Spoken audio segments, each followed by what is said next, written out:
시부도는 정신의 중심을 향한 완전한 집중입니다. 진화란 생물이 생식을 통하여 대를 이어가면서 복잡한 것으로 분화하여 발전과 변화를 거듭해가는 것을 의미합니다. 그런데 이와 같은 진화의 과정은 물리적 현상뿐 아니라 정신적 현상 안에서도 존재합니다.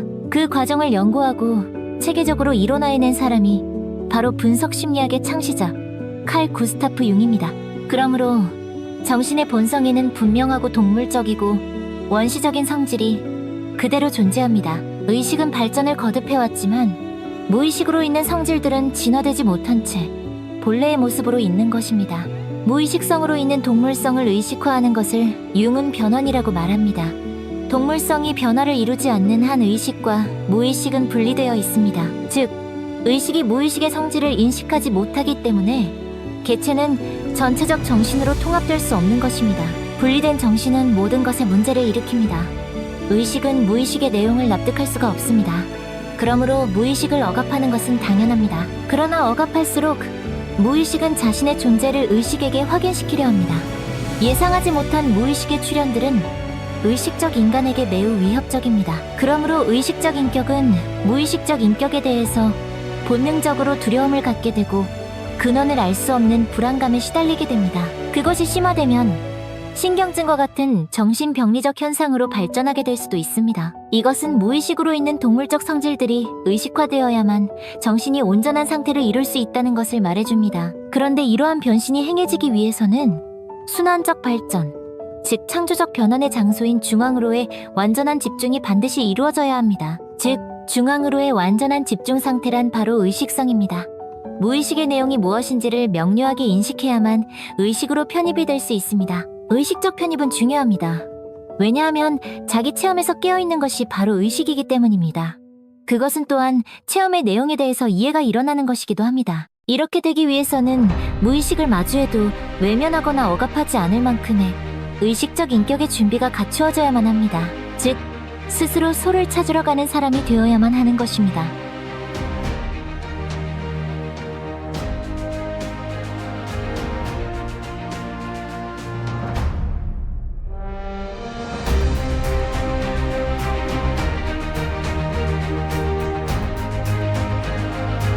의식적 삶과 무의식의 삶은 너무도 다릅니다.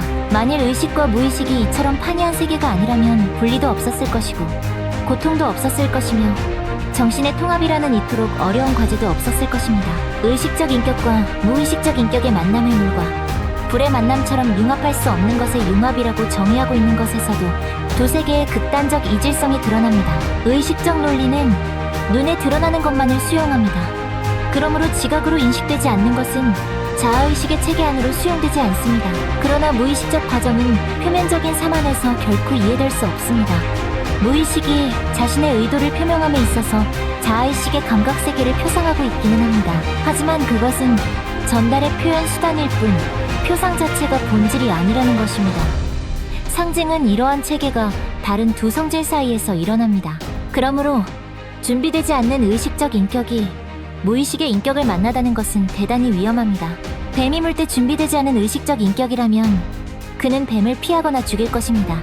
뱀을 피하는 것도 죽이는 것도 모두 전체성으로 가는 길을 방해하는 일입니다. 이것이 무의식과의 온전한 통합을 위해서 자아의식의 초월이 요구되는 이유입니다. 시부도의 신화는 스스로 소를 찾으러 가는 이야기입니다. 그것은 시부도의 주인공이 어떻게 하는 것이 이성이 상처 입지 않고 무의식의 내용들을 잘 받아들일 수 있는지를 이미 알고 있다는 의미가 됩니다.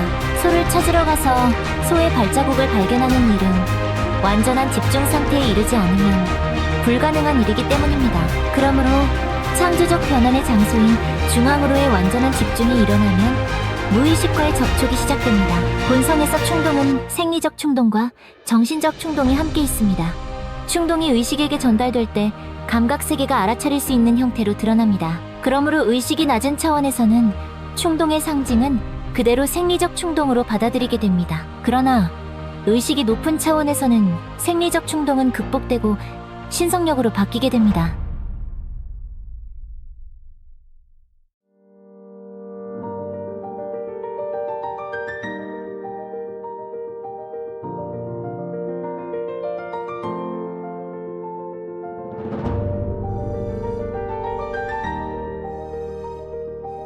종교적 열정과 육체적 열정은 극명한 대립으로 보이지만 본질적으로 하나의 뿌리입니다. 그렇기 때문에 육체적 열정을 극복하여 종교적 열정으로 바꿀 수 있다고 하는 것입니다. 종교에서의 금욕 수행이 바로 여기에 근거를 두고 행해진 것입니다. 육체적 에너지도 종교적 에너지도 모두 본성의 에너지로서 진실이고 두 개의 영역이 모두 에너지의 원천입니다. 그러므로 어느 것이 좋고 어느 것이 나쁜 것이라고 말할 수 없다고 말하는 것입니다. 다만 충동이 육체에 받아들여지고 육체가 감각에 길들여지면 충동이 정신적으로 이동하는 것이 불가능해집니다. 그것은 본성이 지향하는 정신적 목표를 방해하는 일입니다. 충동은 대극성에 의해서 더욱 분명하게 드러나게 됩니다. 즉, 육체적 충동으로 다가왔을 때 의식은 그것을 선명하게 의식할 수 있게 됩니다. 선명하게 인식된 무의식의 내용은 의식화를 밟게 됩니다. 무의식이 의식에 의해서 인식되지 않는 한 의식은 무의식의 존재를 알 수 없습니다. 그러므로 충동이 가지고 있는 대극성은 무의식에 대한 인식과 이해를 위해서 아주 중요한 역할을 하게 되는 것입니다. 대부분의 종교 혹은 철학의 관점이 인간 본능의 동물적 충동을 도덕적으로 제어하여 구원에 이르고자 했습니다. 그러나 시부도에서는 무의식을 의식적으로 이해하고 한마음으로 통합하는 심리적 방법을 찾아 나섭니다. 도덕적 해결 방법이 자아를 강화시킴으로써 충동을 제어하는 것이라면 심리적 해결 방법은 그것을 있는 그대로 인식함으로써 이해하고 수용하는 것입니다. 시부도는 순환적 발전을 가장 잘 표현하고 있는 신화 중의 하나입니다.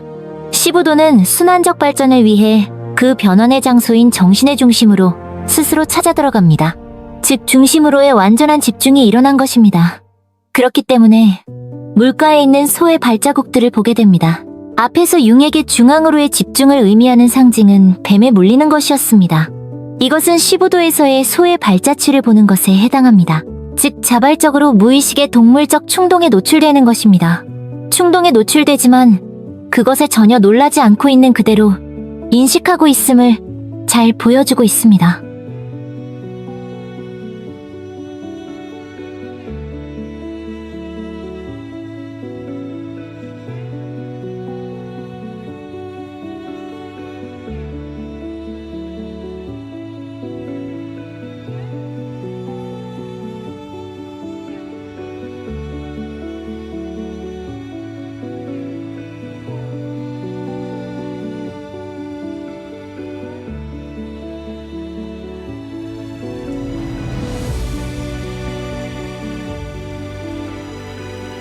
시부도 영웅이 물가에 이르러 발자국을 봤다는 것은 무의식으로의 침하를 나타내는 것입니다.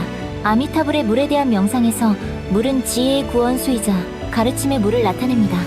즉, 물의 원천은 부처로서의 자기 자신입니다. 이 명상을 통해 명상하는 사람은 부처가 바로 명상하는 그 자신임을 깨닫게 되는 것입니다.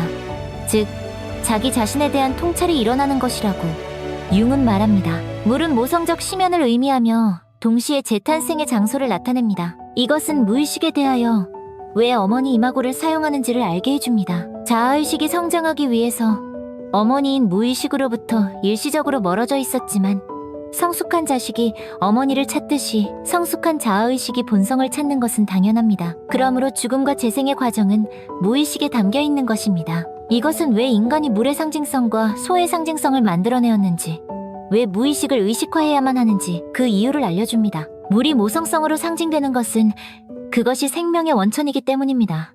물이 물리적 생명의 원천이라면 무의식은 정신적 생명의 원천입니다. 그러므로 탄생의 의식도 재탄생의 의식도 모두 물의 상징을 빌어서 재현되고 있는 것입니다. 영원한 물은 둥근 것과 마찬가지로 순환운동의 상징입니다. 지상에 있던 물은 수증기가 되어 하늘로 오르고 다시 비가 되어 땅으로 돌아오는 끊임없는 순환입니다. 그런데 이 영원하고 경이로운 물이 가지고 있는 신비로운 힘은 스스로 생명을 잉태시키고 스스로 죽이기도 합니다. 즉, 창조와 파괴가 같이 있습니다. 뿐만 아니라 능동성과 수동성, 남성성과 여성성의 원리가 동시에 존재하며 음과 양으로서 서로 균형 이루는 물입니다. 이것은 무의식의 성질을 상징적으로 그려내고 있는 것입니다.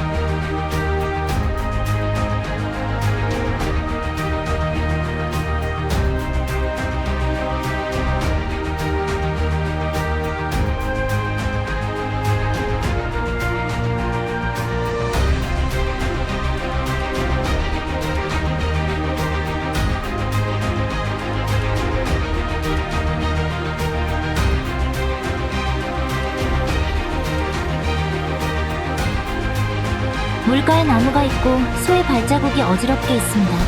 즉, 물과 나무 밑에 소가 살고 있었음을 나타냅니다. 물과 나무, 소는 모두 리비도를 나타내는 상징들입니다. 융익에 있어 리비도는 육체적 정신적 열정을 나타내는 단어입니다. 프로이드는 리비도를 성적 개념에 한정시켰습니다. 반면에 융은 리비도를 모든 생명 현상으로 확대합니다. 즉, 배고픔, 갈증, 수면, 성욕, 감정적 욕구, 정감과 같은 자연적 욕구, 강박 충동, 더 나아가 에너지로서 정신적 영역에까지 이릅니다. 리비도가 나타내는 상징들은 비록 개체가 관찰할 수 있는 형체의 사물이나 현상이라고 할지라도 그것이 내포하고 있는 의미는 세상에 전혀 알려지지 않는 것들입니다. 아니, 알려질 수 없는 것들이라고 하는 것이 더 적합합니다. 왜냐하면 그것은 유일무이한 성질로서 일반화할 수 없기 때문입니다. 그것은 오직 고유성의 주인만이 알 수 있습니다.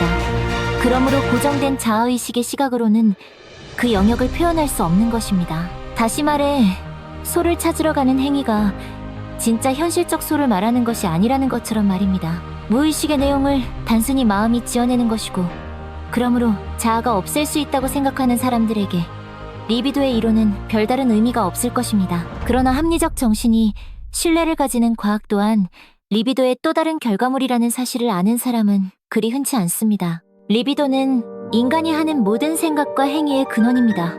리비도의 속성이 신성이고 그 신성을 의식화함으로써 인간은 새로운 인격으로 다시 태어나는 것입니다. 이처럼 내재된 신을 현실화시키는 것이란 결국 너 자신을 알라는 것에서 시작됩니다. 시편 82장 6절에서 사람이 신이라고 쓰여 있듯이 석가모니 붓다가 사람이 곧 부처라고 말했듯이 신격화의 관념은 태고에서 시작된 인간 정신의 발현입니다. 그것은 인간의 심원 그 자체가 신격으로 고양될 수 있는 씨앗을 가지고 있다는 것을 의미합니다. 그러므로 소를 찾는 일은 인간 정신이 가야만 하는 필연적인 과정인 것입니다.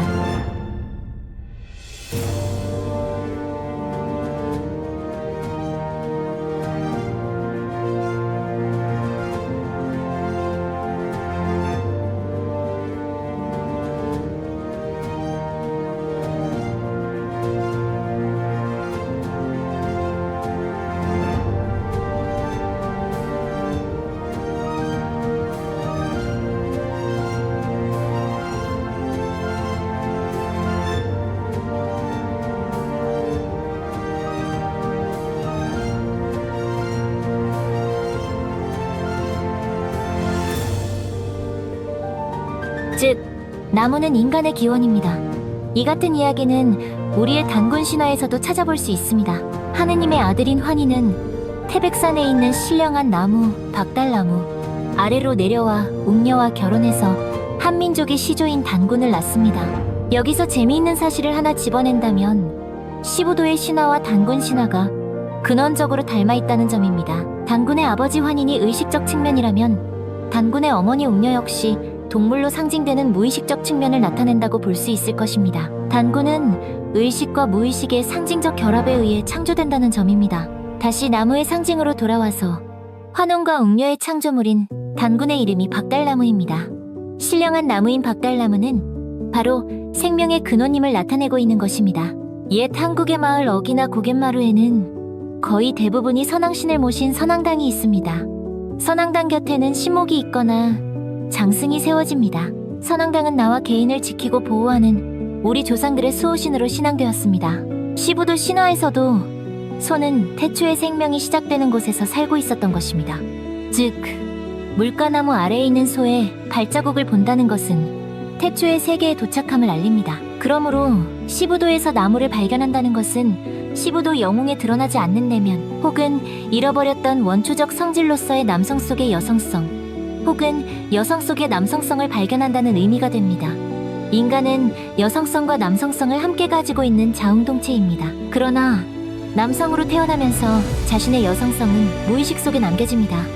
여성으로 태어나면 남성성은 무의식에 남겨집니다. 이것이 사람으로 하여금 자신 안에 있는 반대적 성질을 알지 못하게 만듭니다. 그 대신 잃어버린 반대의 성질들을 밖으로 투사되기 때문에 외부에 있는 이성에게서 찾습니다. 왜냐하면 자아의식은 내면적인 것이 아니라 외부에 확인 가능한 것들을 통해서 진실을 확인하고자 하기 때문입니다.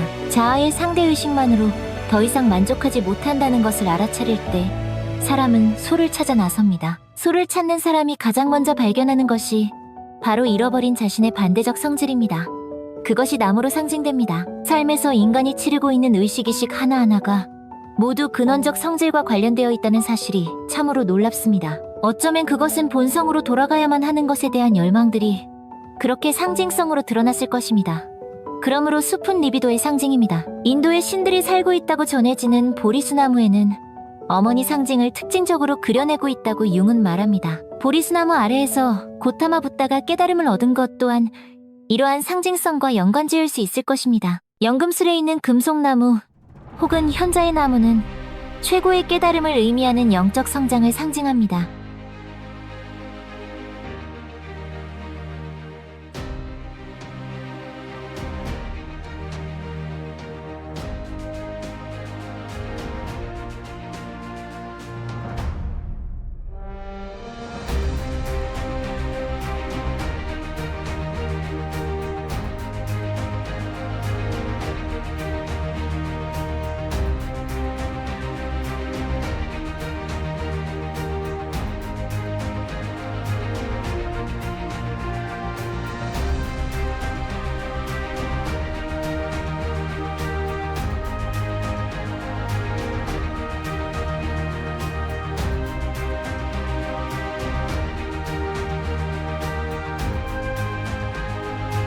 방초 황철한 풀이지만 향기가 나는 꽃 같은 풀입니다. 잡초가 향기 나는 아름다운 꽃과 같다는 것입니다.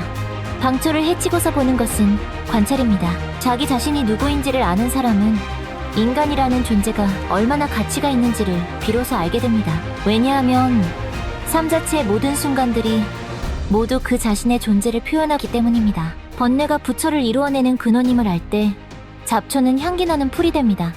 진정한 삶을 피워내는 본체를 융은 시몬이라고 말합니다. 그러므로 자신의 시몬에서 어떤 일이 일어나기를 조용하고 끈기 있게 관찰할 필요가 있다는 것입니다. 시부도의 제일송에서 소를 찾아 밖으로 헤매던 수행자가 물가에서 깊은 생각에 빠져있는 모습이 그려졌습니다.